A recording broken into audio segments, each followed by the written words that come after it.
Sense so say men send Yeah. Nyam na mekum bishop. Bishop no ma me no na de sa asem no e hye ni patrim. Yes, obeka ye no se na obesi e ka asem no poto no e na nkrofo fa na sa.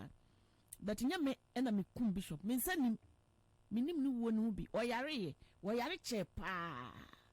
Na ma me na asem na wo ka say kwan ya me fa so kum bishop no kra no. Wo ya badwen ba. Sebe wo be da so abodam.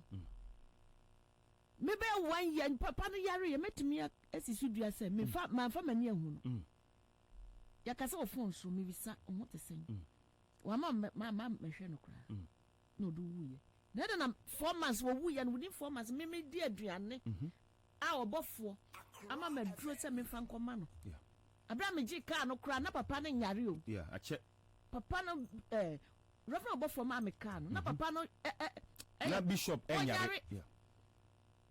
Our baba yaria was within 4 months ni amenhu no menko ho wo se obo 4 ma me aduro bi se me fa nkogu aduane mo e ma na Ghana fo nyina ma bisa me amede ne kwaje ka owie kura wasase obinim enekun because obinim hu se na omu twase ni bi Yeah. na obinim ne twa Oh yeah.